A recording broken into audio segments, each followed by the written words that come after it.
Laga berjalan ricuh hingga Casemiro di kartu merah, Man United 2-1 Palace.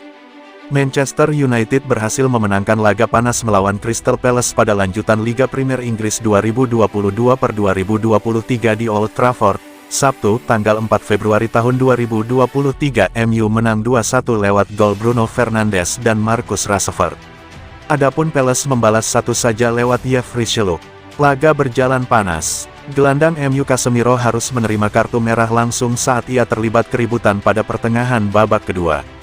Atas hasil ini, MU menggeser posisi Newcastle United di peringkat kedua dengan 42 angka dari 21 laga. Keributan bermula dari ketegangan antara Anthony dan Casemiro dengan Jeffrey Schlupp. Keributan kemudian meluas dan melibatkan para pemain dari kedua tim. Setelah melihat VAR, Mariner memutuskan memberikan kartu merah karena Casemiro dianggap melakukan kekerasan. Dalam tayangan yang ada, Casemiro kedapatan mencekik Hughes. Dalam kondisi unggul jumlah pemain, Palace mulai bisa mendominasi permainan. Mereka kemudian bisa mencetak satu gol balasan lewat Schlupp di menit ke-76. Setelah mencetak satu gol balasan, Palace terus menekanmu. Hal tersebut memaksa Erik ten Hag untuk fokus bertahan. Hingga peluit panjang Manchester United menang atas Crystal Palace dengan skor 2-1.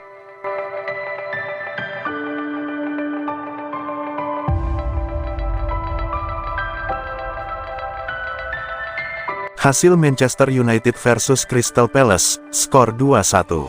Manchester United memetik poin penuh pada laga pekan 22 Premier League 2022/23, Sabtu, tanggal 4 Februari tahun 2023, malam hari WIB. Setan Merah menang 2-1 atas Crystal Palace di Old Trafford.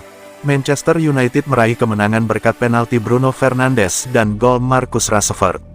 Sementara Crystal Palace hanya mampu membalas melalui Jeffrey Schlupp.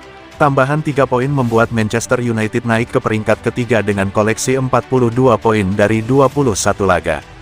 Adapun Crystal Palace menempati peringkat ke-12 dengan 24 angka. Ketika pertandingan baru berjalan 5 menit, Manchester United mendapat hadiah penalti.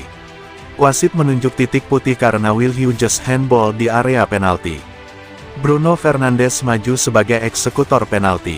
Gelandang Portugal tersebut kemudian berhasil mengecoh kiper Crystal Palace Vicente Guaita dengan tendangan kaki kanannya. Marcus Rashford pada bisa mencatatkan namanya di papan skor pada menit ke-63. Dia menyelesaikan umpan dari Luke Shaw dengan tembakan kaki kanan. Crystal Palace bisa memperkecil kedudukan menjadi 2-1 pada menit ke-76. Jeffrey Schlupp mencetak gol setelah menerima operan dari Cheikh Dukor.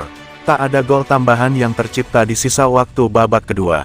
Skor 2-1 untuk kemenangan Manchester United pun menjadi hasil akhir laga ini.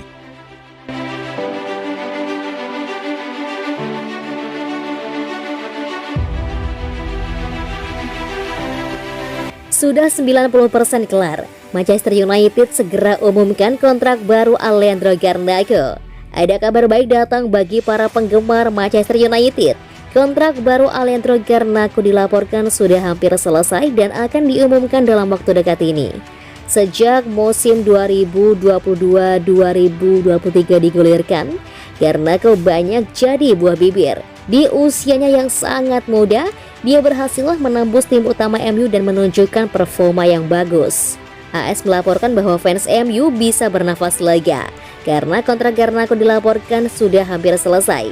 Menurut laporan tersebut, MU secara garis besar sudah mencapai kata sepakat dengan Garnacho untuk kontrak barunya. Sang winger sepakat menekan kontrak berdurasi 6 tahun di MU. Dalam kontrak itu, ada opsi untuk memperpanjang kontraknya selama 1 tahun hingga tahun 2028. MU dan Garnacho juga sudah menyepakati besaran gaji yang akan diterima sang winger. Jadi segalanya berjalan lancar saat ini. Laporan tersebut mengklaim saat ini kontrak baru Garnacho hanya kurang satu aspek lagi. MU dan perwakilan sang pemain masih membahas image right sang pemain. Pembicaraan mengenai aspek ini memang cukup rumit.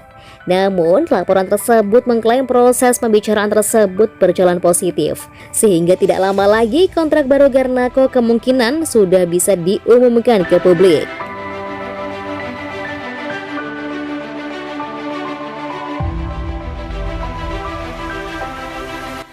Perekrutan pemain yang tepat Erik ten Hag puas pergerakan Manchester United di bursa transfer paruh musim. Ten Hag menegaskan MU punya kedalaman skuad yang oke untuk bersaing di semua lini pada sisa musim ini. MU mendatangkan 3 pemain baru pada Januari, yakni Jack Butland, Wout Weghorst, dan Marcel Sabitzer yang semuanya berstatus pinjaman.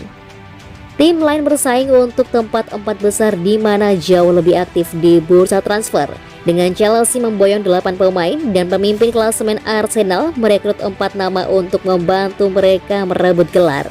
Namun Erik ten Hag merasa yakin memiliki kedalaman skuad yang bersaing di sisa musim ini. Kami telah membentuk dan membangun skuad. Kami juga berinvestasi di musim panas. Sejak saat itu, fokusnya tentang mengembangkan tim dan harus datang ke tempat latihan, harus datang dalam pertandingan. Kami mengembangkan tim. Itulah keuntungan dari memiliki begitu banyak pertandingan. Anda dapat mengerjakannya dan Anda tidak perlu menunggu terlalu lama untuk yang berikutnya. Ada batasan untuk setiap pemain, tetapi kami memiliki kedalaman dalam skuad kami. Mungkin tidak sejauh tim lain, tapi itu ada hubungannya dengan pendekatan Anda terhadapnya dan bagaimana Anda melakukan manajemen beban. Jika Anda melakukannya dengan benar, saya pikir Anda bisa melangkah jauh.